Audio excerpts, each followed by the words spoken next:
Saúdo a você que me assiste, com a graça e a paz do Senhor Jesus. Você que neste momento está conectada comigo. Hoje nós temos um estudo especial, um estudo de Daniel, capítulo 10. E desde já eu peço a você que faça a sua oração aí. Pegue a tua Bíblia, a palavra de Deus. Eu aqui já fiz a minha oração e estou aqui com a palavra de Deus na mão. Também você faça o mesmo, ok? O estudo que nós teremos agora está em Daniel, capítulo 10. Em Daniel, capítulo 10.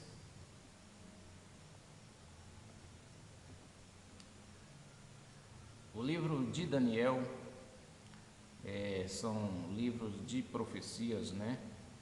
E eu gosto muito de estudar o livro de Daniel, as profecias contidas ali no livro de Daniel, juntamente com as revelações de Apocalipse. E em Daniel capítulo 10, a partir do versículo 1, diz o seguinte: No ano terceiro de Ciro, rei da Pérsia, foi revelada uma palavra a Daniel, cujo nome se chamava Beltesazar. E a palavra é verdadeira e trata de uma guerra prolongada. E ele entendeu esta palavra e teve entendimento da visão. Naqueles dias, eu, Daniel, estive triste por 3 semanas.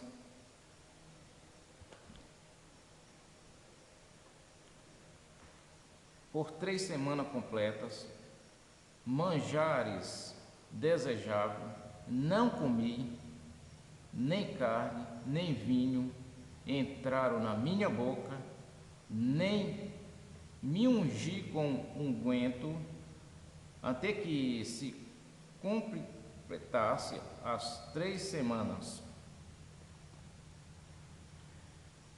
Versículo 4. E no dia 24 do primeiro mês, eu estava à borda do grande rio Itequel. Então foi uma visão que Daniel teve, né? Uma visão esta visão, de acordo com o versículo 5, olha só o que diz o versículo 5.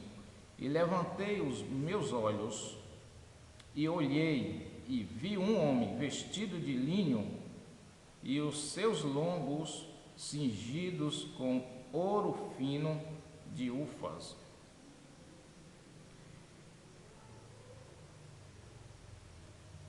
Aqui Daniel vê um homem, no versículo 5, e este homem estava vestido com linho fino, né? E este homem é representado por Jesus Cristo. No versículo 6 diz o seguinte: e o seu corpo era como turquesa, e o seu rosto parecia um relâmpago, e os seus olhos como tochas de fogo, e os seus braços e os seus pés como cor de bronze, ascalados, e a voz das suas palavras como a voz de uma multidão. No versículo 7 diz o seguinte: e só eu, Daniel, vi aquela visão. Os homens que estavam comigo não a viram. Não obstante, caiu sobre eles um grande temor e fugiram, escondendo-se. Versículo 8: fiquei, pois, eu só e vi esta grande visão, e não ficou força em mim, e transmudou-se em mim a minha formosura em desmaio e não retive força alguma. Então aqui Daniel vê, ele teve uma visão, né? Nesta visão, o homem que Daniel vê vestido de linho é Jesus. Essas características que a partir do versículo 6 representa Jesus. Por que é Jesus? Olha só, quando nós vamos para Apocalipse capítulo 1, peço você que abra a sua Bíblia em Apocalipse capítulo 1 e daí nós vamos ver que Daniel teve a visão de Jesus. Ele disse que lá estava um homem vestido de linho finíssimo, né? Em Apocalipse capítulo 1, abre a sua Bíblia comigo em Apocalipse capítulo 1 e a partir do versículo 13. Eu estou aqui com a minha Bíblia aberta, você também deverá fazer o mesmo. Apocalipse capítulo 1, a partir do versículo 13.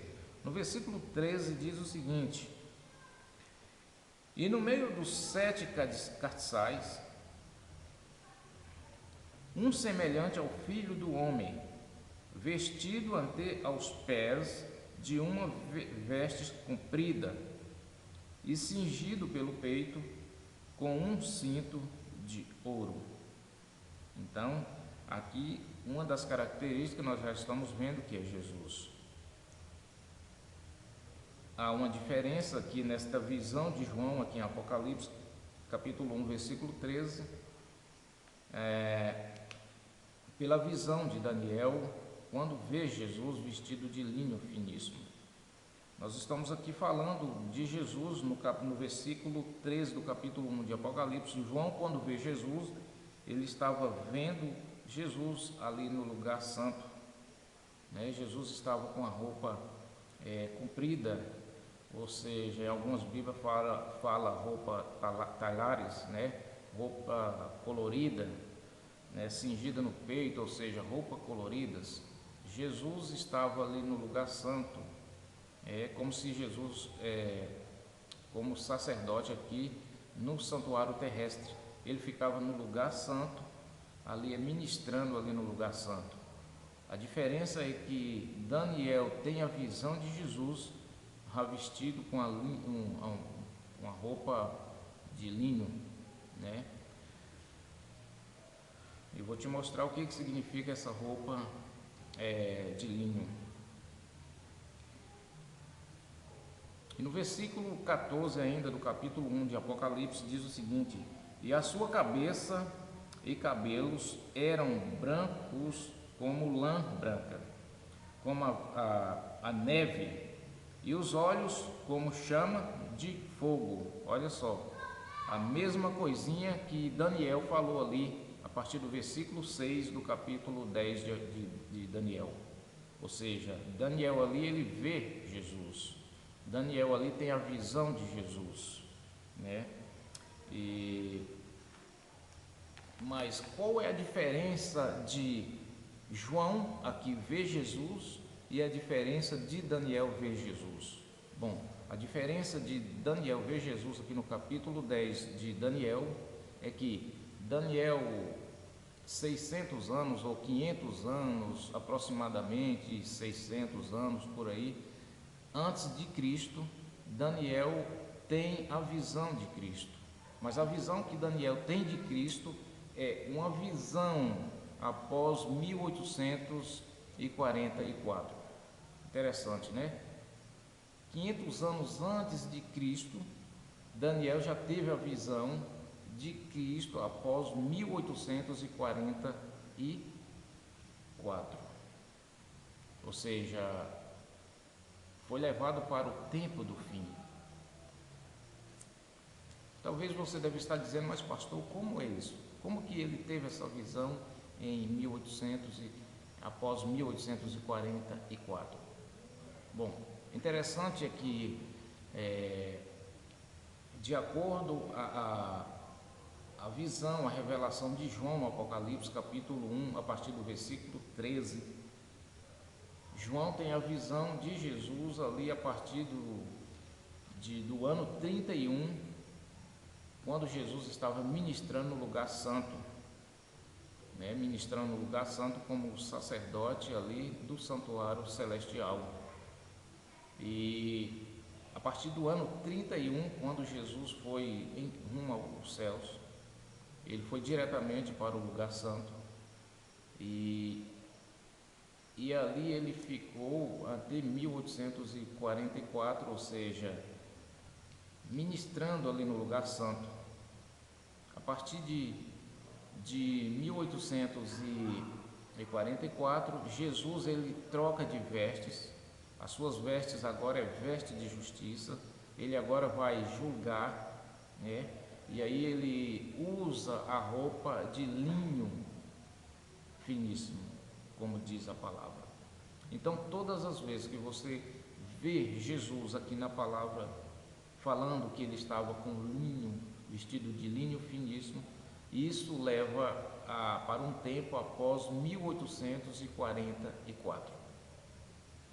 Ok? Não bastasse? Bom, ou seja, toda a visão que Daniel esteve ali para o tempo do fim. Interessante, né? Aí no capítulo 10, quando você vai para o versículo 14 de Daniel, olha só o que diz lá. Capítulo 10 de Daniel, no versículo 14. Eu estou aqui com a minha Bíblia aberta, creio que você também está examinando. No versículo 14 diz o seguinte: agora vim para fazer-te entender o que há de acontecer ao teu povo nos derradeiros dias, porque a visão é ainda para muitos dias. Ou seja, toda a visão que Daniel teve ali, né, 500 anos antes de Cristo, era para os derradeiros dias, né, a qual eu estou falando aqui, pós 1844, né? E bom, aqui nós estamos vendo, né, o anjo dizendo para Daniel: Daniel, esta visão é para os derradeiros dias, né? E esta visão é direcionada ao teu povo. O que vai acontecer com o teu povo? Quem foi o povo de Daniel? Daqui a pouco vamos compreender esta mensagem. Quem foi o povo de Daniel e quais são as características deste povo, né? Enfim, voltando aí para Daniel, capítulo 10. Daniel, capítulo 10. Bom, eu já disse que esta visão de Daniel foi levada para um tempo após 1844. O interessante também nesta mensagem, irmãos, é o seguinte, é que o capítulo 10, o capítulo 11 e o capítulo 12 de Daniel fala do mesmo evento.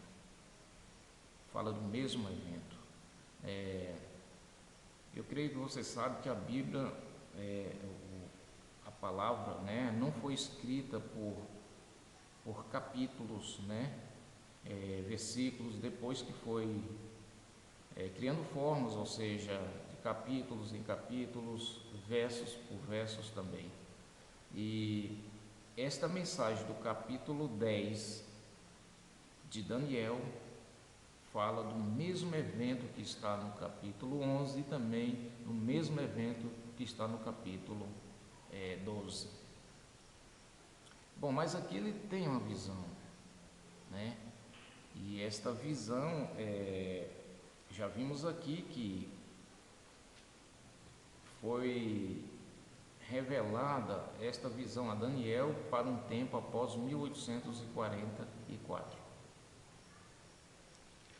Mas o que aconteceu em 1844? Bom, Para quem sabe, né, 1844 foi onde Jesus passou do lugar santo para o Santíssimo, de acordo com a palavra de Deus, né, principalmente ali da grande profecia que tem ali na Bíblia, é a maior profecia que está na Bíblia, falando aí das 2.300 tardes e manhãs, foi estudada ela, e realmente Jesus passou do lugar santo para o Santíssimo em 1844. Naquele período, Jesus troca as vestes, né?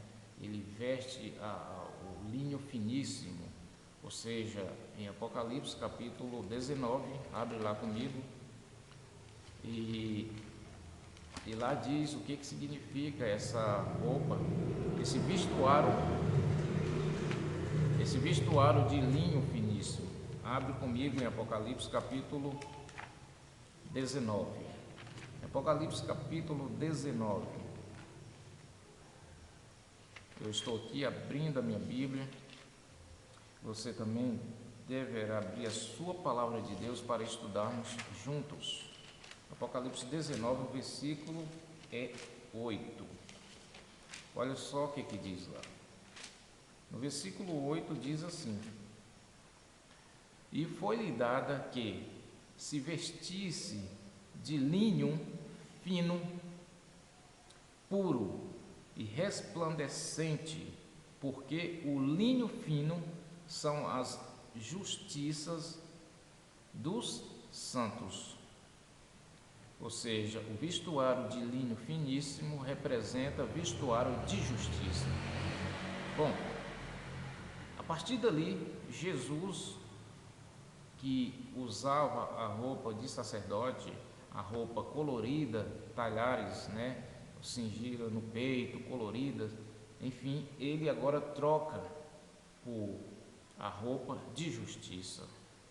Jesus vai começar a trabalhar agora julgamento a partir de 1844 para frente. Então, esta visão que Daniel teve é exatamente para essa data, ok? Voltando para Daniel capítulo 10. Daniel capítulo 10. Eu já falei aqui no versículo, a partir do versículo capítulo 10, o versículo 12.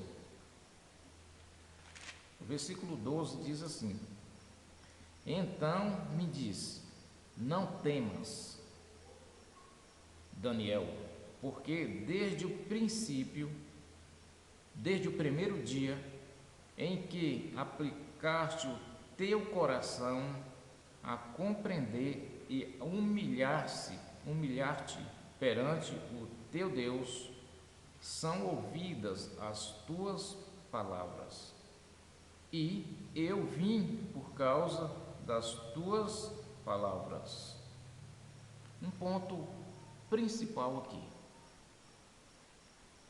é que Daniel ele aplicou exatamente, ou seja, falando em outras palavras, Daniel investiu sim na palavra. Daniel investiu, né? Ou seja, ele teve uma comunhão íntima para com Deus. E quando isso acontece, quando há uma comunhão íntima para com o cristão, Deus conhece que aquele cristão, que aquela pessoa merece ser revelada tal palavra. Por isso que Daniel, ele teve as visões, né? E ele se humilhou diante de Deus, né? Ele se humilhou diante de Deus e realmente entregou por completo.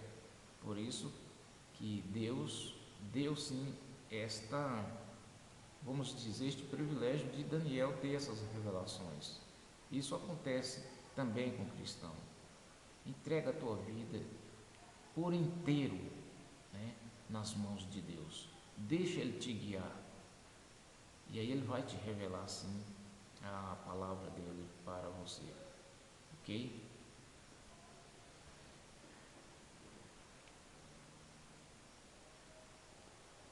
E aí, Quem foi o povo de Daniel?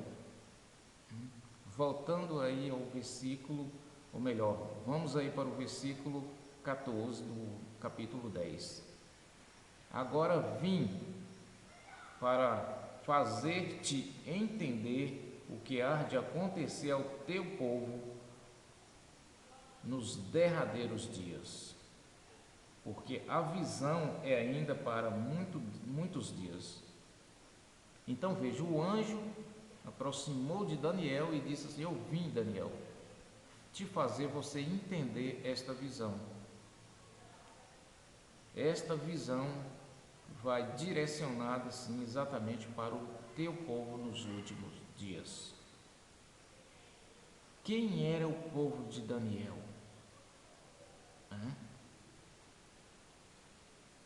Eu quero mostrar aqui pelo menos duas características aí, mostrando quem era o povo de Daniel ali no passado. E que essas características devem acompanhar o povo de Deus nos dias de hoje. Afinal, Deus não muda. Em Eclesiastes capítulo 3, o versículo 14, lá diz que Deus não muda. Então, isso significa que assim como foi, é o que há de ser. Diz também Eclesiastes capítulo 1, o versículo 9. Assim como foi, é o que há de ser. Então nós vamos ver aqui quem foi o povo de Daniel, e essas características do povo de Daniel devem também estar no povo de Deus hoje. Peço a você que abra a sua Bíblia em Deuteronômio capítulo 5. Eu estou aqui abrindo a minha Bíblia, creio que você também está abrindo a sua palavra de Deus. Deuteronômio capítulo 5.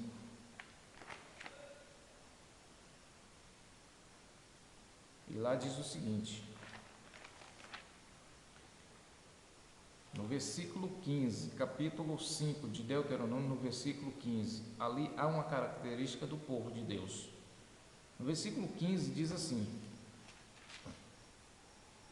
porque te lembrastes que fostes servo na terra do Egito, e que o Senhor teu Deus te tirou dali com mão forte e braço estendido, pelo que o Senhor teu Deus te ordenou que guardasse o dia de sábado. Então veja, nós estamos vendo uma das características do povo de Daniel, o povo hebreu, né? Ou seja, o objetivo de Deus é tirar o povo hebreu ali do Egito para que guardasse o sábado. E realmente isso deve acompanhar o povo de Deus nos dias de hoje. Por quê? Porque Deus diz também, né? Em Êxodo capítulo 20, o versículo 8, lá diz assim: lembra-te do dia de sábado para o santificar. 6 dias trabalharás e farás toda a tua obra, mas o 7º dia é o sábado do Senhor teu Deus. Não fará nenhum trabalho neste dia, nem tu, nem teu filho, nem tua filha, nem o forasteiro que há das tuas portas para dentro. Porque em 6 dias fez o Senhor os céus, a terra, o mar e tudo quanto neles há. No 7º dia Deus abençoou, santificou e descansou neste dia. É uma ordem de Deus. É tanto que ele diz: lembra-te, lembra-te. É para lembrarmos. Deus sabia que o ser humano ia esquecer. Então aí está uma das características do povo de Daniel. Também o povo de Deus. A segunda característica está aí no capítulo 6, logo próximo aí o capítulo 5, de Deuteronômio. No versículo 4. No versículo 4 diz assim: ouve, ó Israel, o Senhor nosso Deus é o único Senhor. O Senhor nosso Deus é o único. É único. único vem de um, não é de três. As igrejas hoje pregam que há um só Deus que permeia entre, três pessoas. Há um só Deus, o Pai, não é três. Aí são as características do povo de Daniel no passado. E essas características acompanham o povo de Deus nos dias de hoje. Porque muito tempo depois, Paulo, ele diz em 1 Coríntios, capítulo 8, versículo 6, ele diz o seguinte: todavia para nós há um só Deus, o Pai. Há um só Deus, o Pai. Ok? Então, quem era o povo de Daniel? Já que o anjo disse que veio para fazer Daniel entender a visão e que esta visão era direcionada ao teu povo nos últimos dias, ou seja, o povo de Daniel era monoteísta, cria no único Deus e também guardava o sábado. Compreendeu? Pois é, aí está o povo de Daniel. Mas, voltando lá para o capítulo 10 de Daniel, capítulo 10 de Daniel, olha só o que acontece lá. Eu estou aqui com a minha Bíblia aberta, Daniel capítulo 10.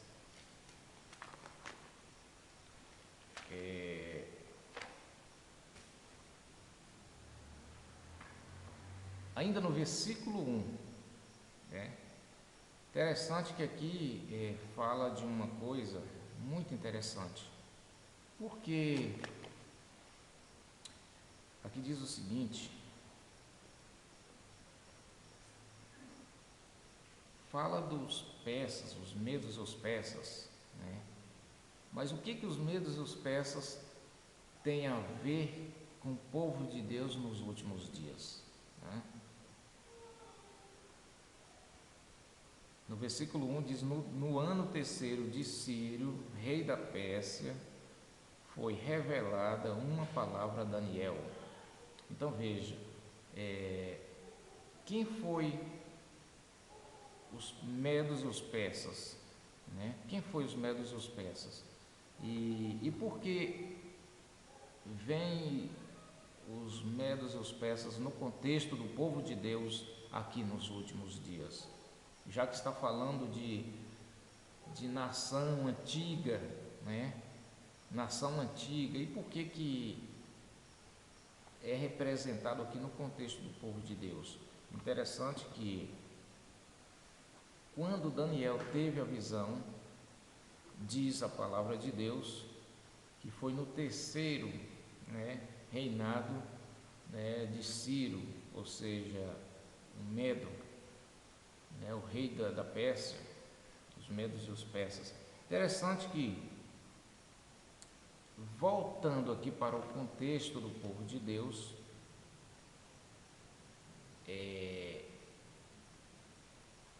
uma coisa nós devemos entender: quem é representado pela nação dos medos e os persas na época? Hoje, quem é representado? Qual país representa os persas nos dias de hoje? Para entendermos a profecia de Daniel, Quem era aquela nação? Qual eram as características daquela nação? Será se há algum país aqui hoje, nos dias de hoje, que compõe essas características dos medos e os persas no passado? Bom, primeiramente nós devemos entender quem eram os medos e os persas.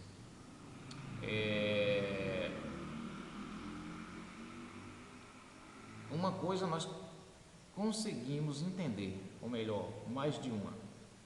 Aquela nação, eles tinham liberdade religiosa, eles davam liberdade religiosa, Os medos e os persas veio depois do reinado de Babilônia, né? Nabucodonosor.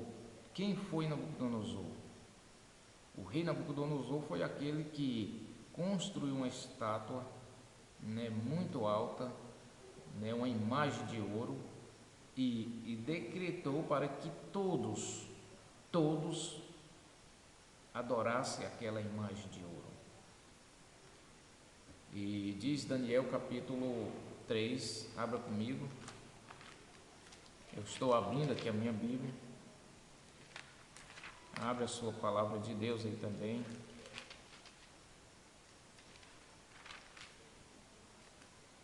Daniel capítulo 3.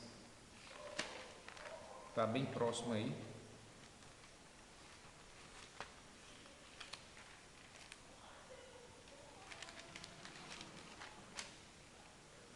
Está aí bem próximo.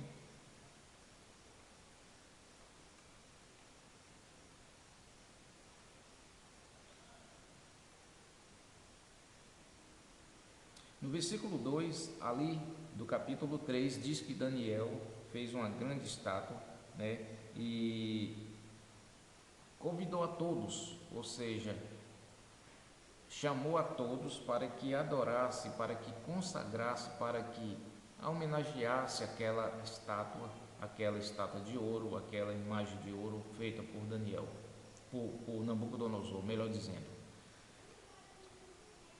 E o interessante é que, diante deste decreto, aqueles que não adorassem esta imagem, se você for continuar lendo o capítulo 3, era imediatamente jogado na fornalha de fogo ardente. Só para entendermos quem foi os medos e os persas. Quando Babilônia, o rei Nabucodonosor, perde o seu reinado para os medos e os persas, eles trouxeram liberdade religiosa para o povo. Liberdade religiosa. Nessa altura, de acordo com o capítulo 1 de Daniel, ele foi em Jerusalém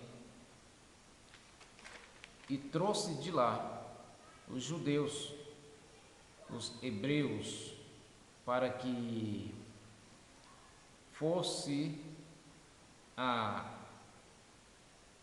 Babilônia e aprendesse ali a linguagem dos caldeus. Isso está lá no capítulo 1 de Daniel, a partir do versículo 1. E realmente eles trouxeram pessoas de lá. Ou seja, o objetivo é que eles aprendessem a linguagem dos caldeus, dos deuses ali de Babilônia, né? E eles ficaram no cativeiro ali de Babilônia por 70 anos. Ou seja, era acostumado a adorar o único Deus. E a partir de quando eles foram sequestrados, vamos dizer assim, e trazidos para a Babilônia, eles agora eram obrigados a adorar um Deus falso. Diante deste quadro, lá tinha Daniel, lá tinha Abednego, lá tinha Sedraque e Mesaque, homens de Deus, homens que não se entregavam por nada. E ali, diante da imagem daquela estátua de ouro, aqueles 3 homens não prostraram, não adoraram, por isso que foi imediatamente jogado na fornalha de fogo ardente. Bom, 70 anos se passaram. Entra aí os medos e os persas. Em Esdra, só para você entender quem foi os medos e os persas, qual o país hoje, na atualidade, que preenche essas características aí dos medos e os persas. Em Esdra capítulo 1, peço a você que abra a sua Bíblia em Esdra capítulo 1, e nós vamos compreender ali. Eu estou aqui abrindo a minha Bíblia, né? Você também deverá abrir a sua palavra de Deus. Esdra capítulo 1.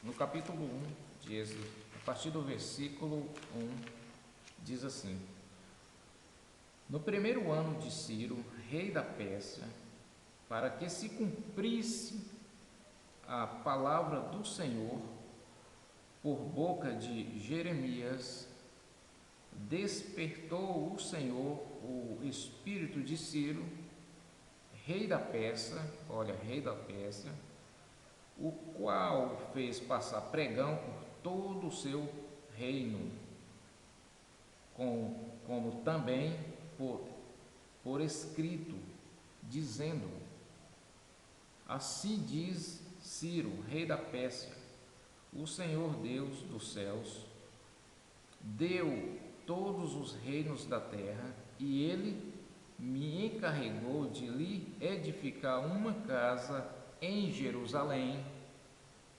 que é em Judá. Então veja, rei da Pérsia agora entra, o rei que obrigava a adorar deuses falsos, adorar a Trindade, né? Ele agora sai, o rei de Babilônia, Nabucodonosor, agora entra o rei da Pérsia. E o rei da Pérsia, ele entra aí trazendo liberdade religiosa. E completa-se os 70 anos do cativeiro do povo hebreus ali em Babilônia. O Ciro, rei da Pérsia, entra, agora ele traz liberdade religiosa para que a casa de Deus fosse construída novamente ali em Jerusalém. Casa essa que foi derrotada pelo rei de Babilônia, rei Nabucodonosor. Ele agora traz liberdade religiosa, né? E quem é o país hoje que tem essas características, né? Liberdade religiosa, né?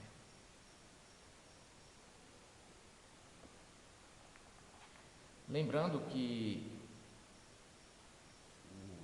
os medos e os persas também, eles comandavam em mais de cento e poucos países, né? Ou seja, eles eram fortíssimos. Hoje, qual é o país que tem a ONU ali e que comanda praticamente quase todos os países, né? Não é difícil entender. Os Estados Unidos da América, né? Ali nos Estados Unidos é um país de liberdade religiosa. Então, quem é os persas modernos de hoje? Os personagens eu não estou falando que é o mesmo passou, mas quem é os persas modernos de hoje? Quem é a nação que compõe todas as características dos medos e os persas no passado? Estados Unidos da América, entende? Os Estados Unidos da América. Então é interessante uma coisa. Deixa eu aqui te falar uma coisa. Aí no capítulo 5, ou melhor, ainda no capítulo 1 de Daniel, aquele povo hebreu, ele foi levado ao cativeiro para Babilônia. Babilônia era composta por deuses falsos, né? Vocês sabem disso de acordo com a leitura. Babilônia, ela tinha uma trindade, né? A trindade babilônica era Bel, Marduk e Ishtar, né? Bel, Marduk e Ishtar, ou seja, era deus falsos. Essa trindade, ela disfarçadamente está hoje aí no mundo religioso, disfarçadamente, só mudou os nomes, né? Só mudou os nomes, mas disfarçadamente está aí hoje. E as pessoas estão enganando as outras, né? Só não engana quem é sincero à palavra de Deus e estuda a palavra de Deus, esses não serão enganados. Mas esta profecia dos 70 anos se cumpre também agora. Ou melhor, a Bíblia diz em Eclesiastes capítulo 1, versículo 9, que assim como foi é o que há de ser.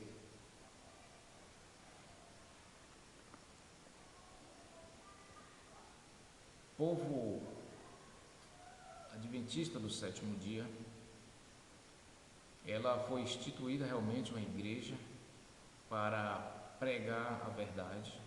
Ali em 1844, ela foi instituída oficialmente como igreja adventista do sétimo dia, ali em 1863, mas não demorou muito, esta igreja entrou em apostasia, de acordo com a profecia. Em 1931, pela primeira vez, no manual da igreja, no yearbook, foi colocado a doutrina da Trindade neste corpo religioso. Esta igreja também passou por esta profecia de 70 anos, ou seja, no cativeiro babilônico moderno, no cativeiro católico, porque esta doutrina da Santíssima Trindade é uma doutrina católica. E elas, a partir de 1931 para 2001, se fez 70 anos. Em 2001, houve um revanche, houve um despertamento na igreja. As pessoas sinceras que ali estavam despertou.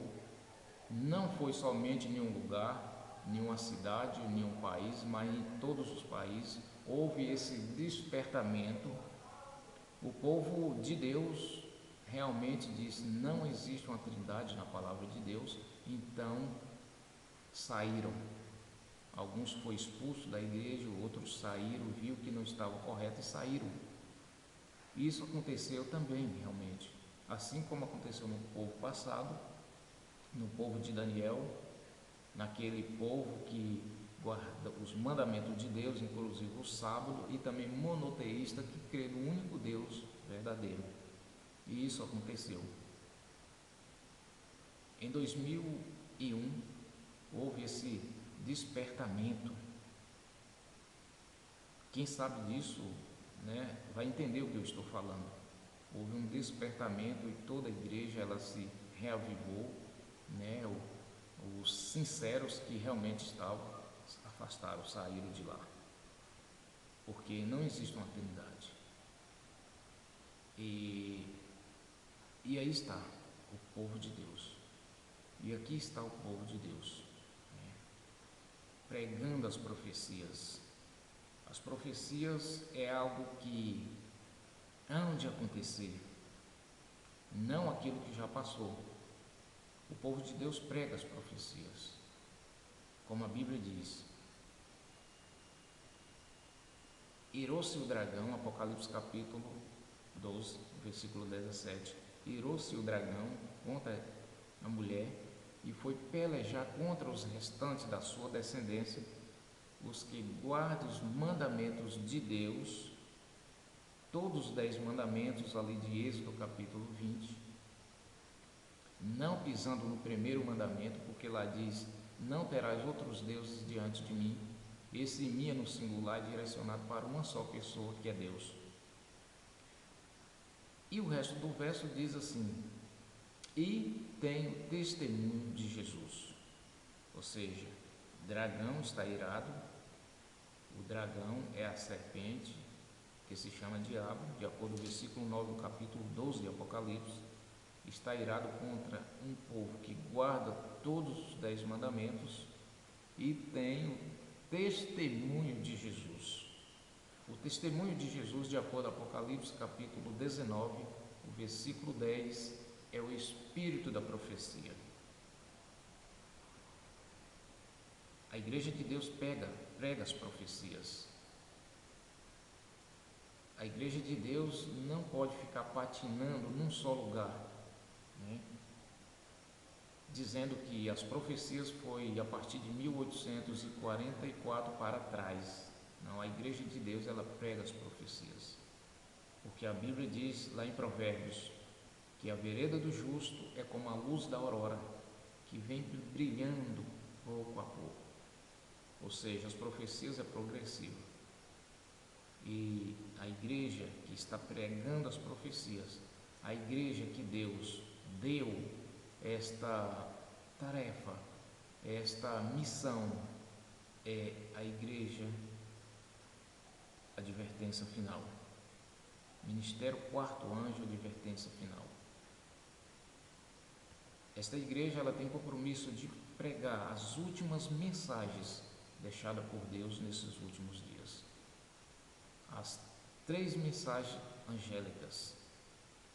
Ela está dando advertência ao povo, está advertindo o povo nos dias de hoje. Quer você fazer parte desta igreja? Une-se a nós. Ministério Quarto Anjo, Advertência Final. Une-se a nós. Eu faço um apelo a você nesta noite. E o apelo que eu faço a você está lá em Hebreus capítulo 3, os versos 7 e 8. Se hoje ouvirdes a voz do Senhor, não endureçais o vosso coração. Ok? Que Deus abençoe você, para que você realmente investe na palavra de Deus. Investe nas Escrituras.